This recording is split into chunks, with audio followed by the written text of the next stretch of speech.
called her the Mad Queen of Madagascar, a name whispered in the courts of Europe with both fear and fascination. To some, she was a tyrant who bathed her kingdom in blood. To others, she was a fierce protector, the last true defender of her people. Sovereignty in a century when the world was being devoured by empires. But long before she became one of the most feared women in the history of Africa, Ranavalona was simply a young woman born into uncertainty, destined by circumstance and cunning to sit upon a throne she was never meant to touch.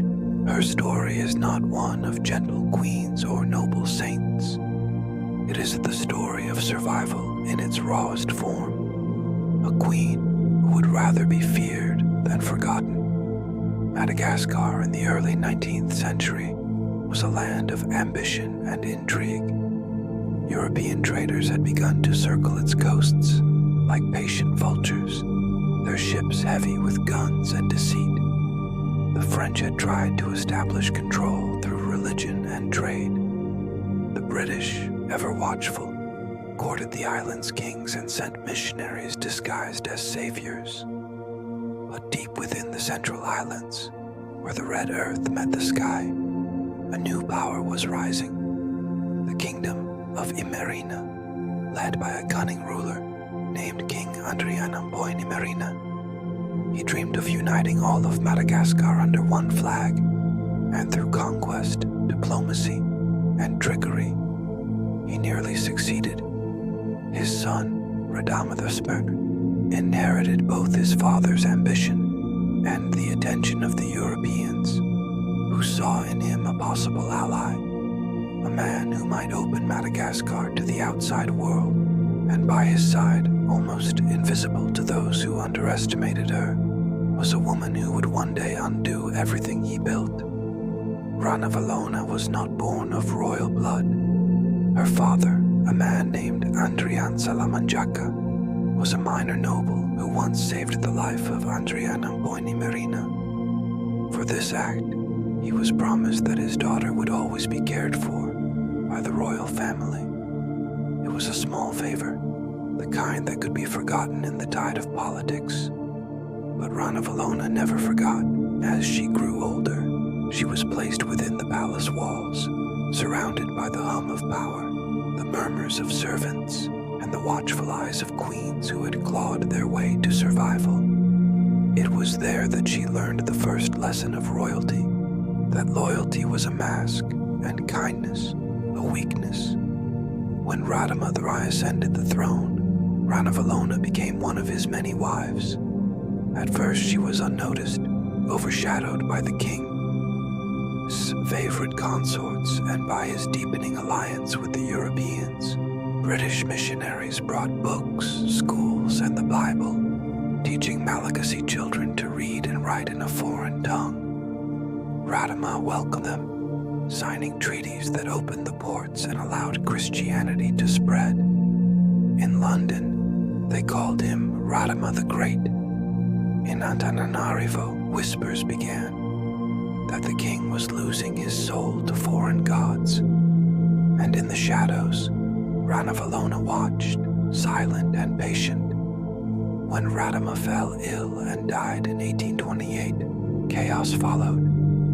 According to custom, the next heir should have been one of his relatives, not Ranavalona. But Ranavalona had been preparing for this moment her entire life. With a handful of loyal guards, she seized control of the palace before the king's death was even announced.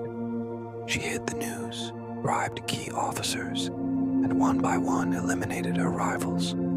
Some were executed, others disappeared without a trace. Within days, she declared herself Queen Ranavalona, ruler of Madagascar by divine right. And just like that, the island's destiny shifted.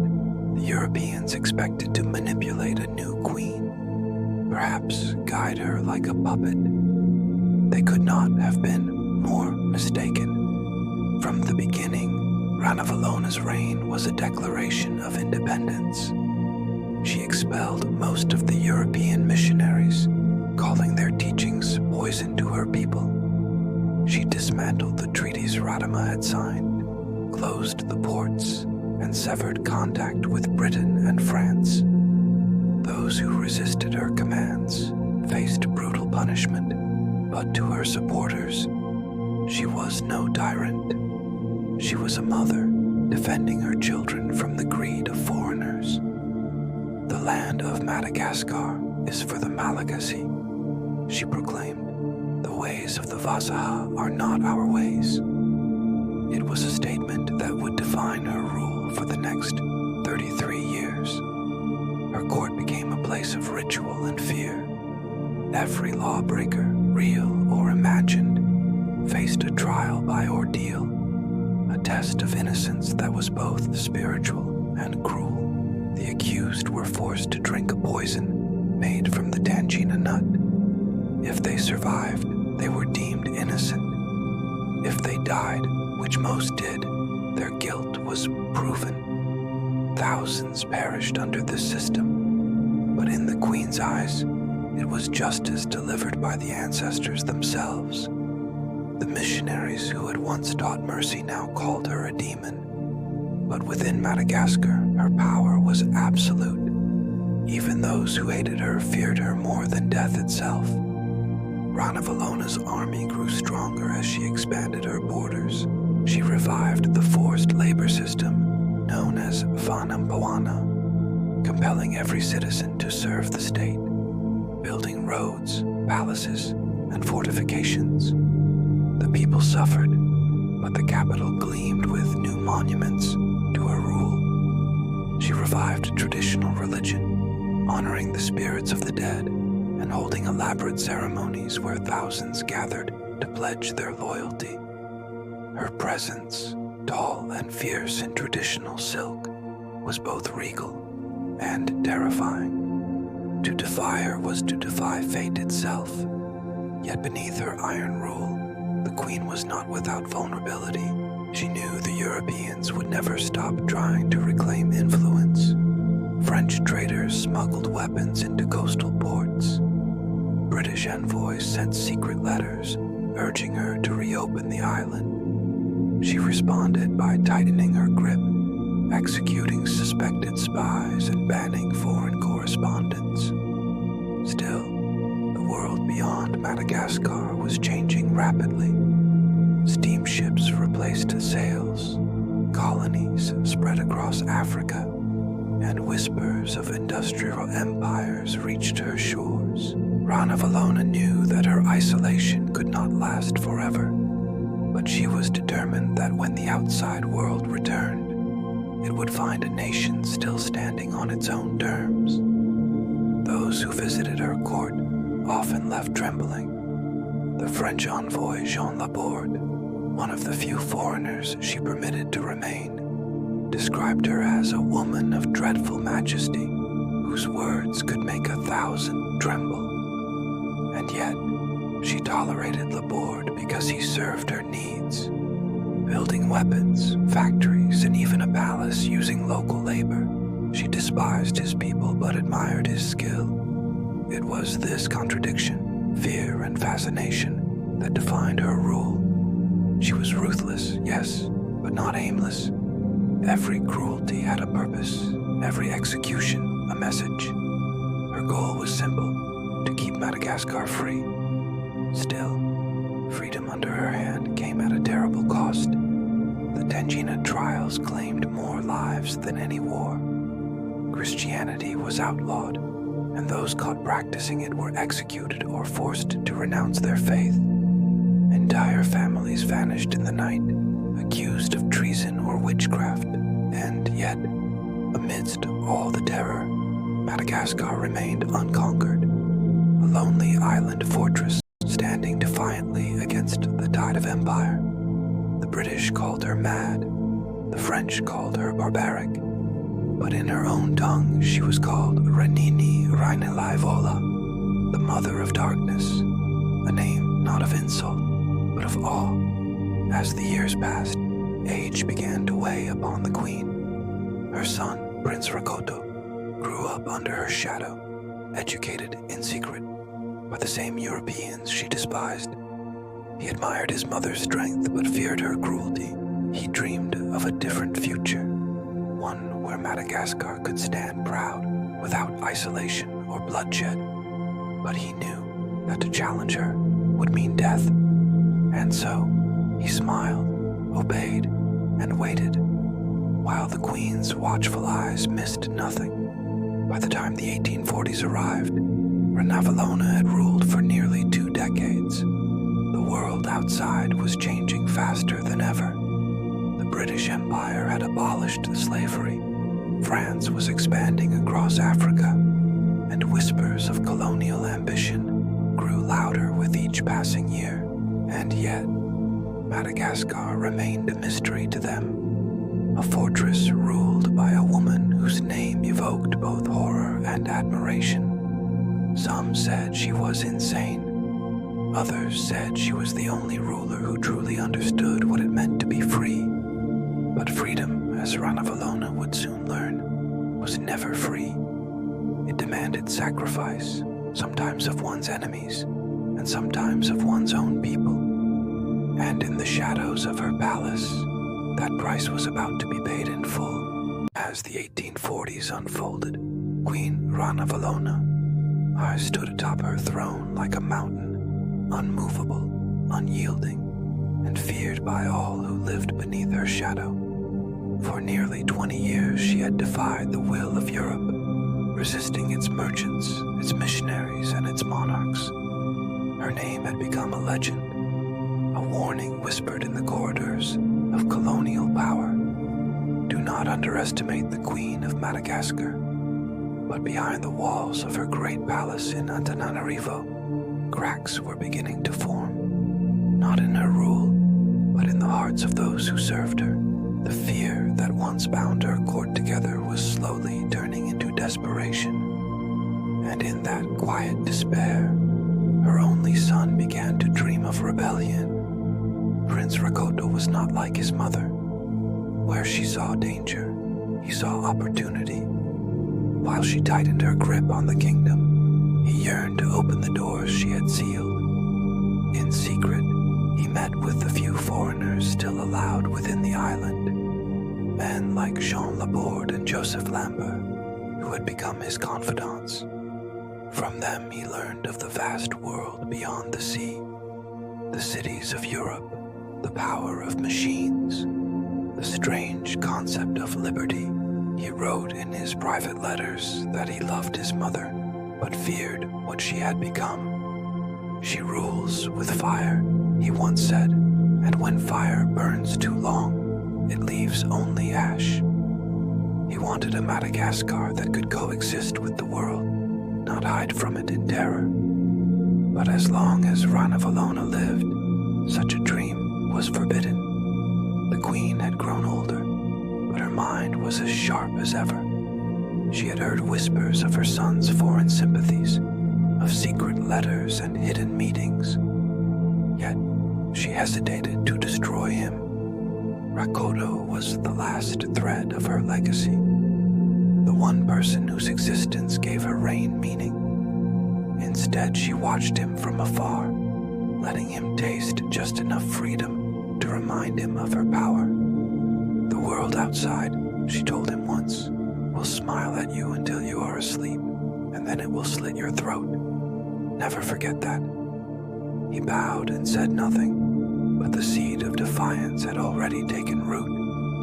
Meanwhile, Ranavalona's rule continued to shape every corner of the island. Her isolationist policies had preserved Madagascar's sovereignty, but they came at a staggering cost. Trade had dwindled. The once bustling ports grew silent, their docks rotting under the sun. The Fanambuana system drained her people's strength. Thousands were forced into endless labor, building fortresses, roads, and palaces that stretched toward the horizon like monuments to her will. The forests echoed with the sound of axes and cries. For many, the Queen had become both protector and tormentor, the mother who gave them pride and the ruler who took their lives. Foreign powers grew impatient.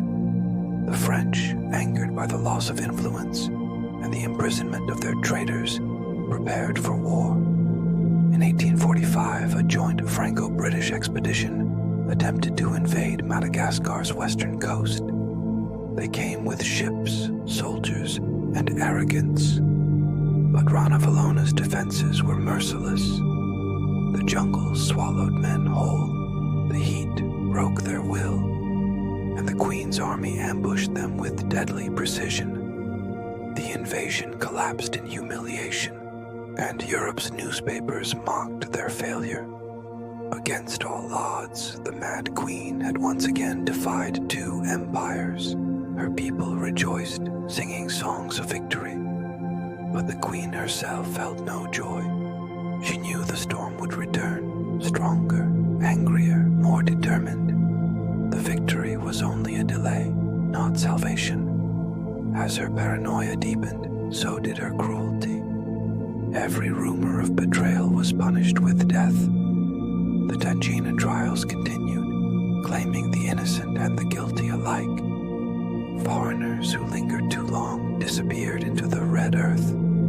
Even her advisors lived in constant fear. One wrong word could send them to the execution field at dawn. And yet, within this atmosphere of terror, Ranavalona maintained a strange, almost mystical sense of calm. She saw herself as chosen, a vessel of the ancestors, cleansing the land of corruption. Better to lose half my people, she said once, than to lose my kingdom to strangers. It was not madness to her. It was sacrifice. But there were limits to even her power. In 1857, her son's secret rebellion finally took shape. With the help of Joseph Lambert and a small circle of conspirators, Rakoto plotted to overthrow his mother and establish a new, more open government. Letters were smuggled across the sea, and allies were promised rewards once she was gone. The plan was daring, but Madagascar was not a land where secrets could hide for long. The Queen's spies discovered the plot, and before it could ignite, she struck back with cold precision. The conspirators were arrested, tortured, and executed. Lambert fled into exile, and Rakoto, her beloved son, the heir she had raised to one day rule, was spared only by her mercy. Though it came with a punishment more severe than death, she forced him to watch as his friends were put to death, and confined him within the palace walls, a prisoner of his own blood. "You will live," she told him, "so that you may understand the weight of power." The rebellion had failed, but the wound it left in her heart never truly healed. In her later years, Ranavalona's world began to shrink. The grand feasts, the ceremonies, the dances, all became rarer. Her health waned, her once commanding voice grew faint. Yet even in her frailty, the aura of fear remained. Few dared to speak her name above a whisper. The missionaries she had expelled decades earlier had begun to return through secret channels, spreading Christianity once more in defiance of her decrees. The faith she had tried to extinguish was quietly taking root again, nurtured by the very suffering she had caused. Change was coming, slow and unstoppable, like a tide she could no longer command. In 1861, after 33 years of rule, the Queen's strength finally faltered. On the morning of August 16th, she passed away in her palace, surrounded by servants too afraid to speak. The news spread cautiously, as if the sound of her death might summon her back. When the people of Antananarivo learned that their queen was gone, the city fell into uneasy silence. Some wept, others celebrated quietly, as though waking from a long and terrible dream. For an entire generation, Ranavalona had been their mother, their ruler, and their nightmare. Her death marked the end of an era, one written in both blood and defiance.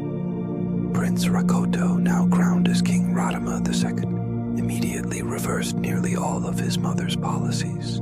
He reopened the island to foreign trade, welcomed missionaries, and sought alliances with Europe. For a brief moment, it seemed as though Madagascar might finally step into the modern world. But history, as it so often does, had other plans. The scars Ranavalona left upon her people had not yet healed. Many in her court still believed that her son's openness would invite the very ruin she had fought to prevent. Within 2 years, Radama II was assassinated in a coup, strangled by his own guards. The queen's shadow had not faded. It had merely changed form. And so, the legend of Ranavalona I continued to haunt Madagascar long after her death.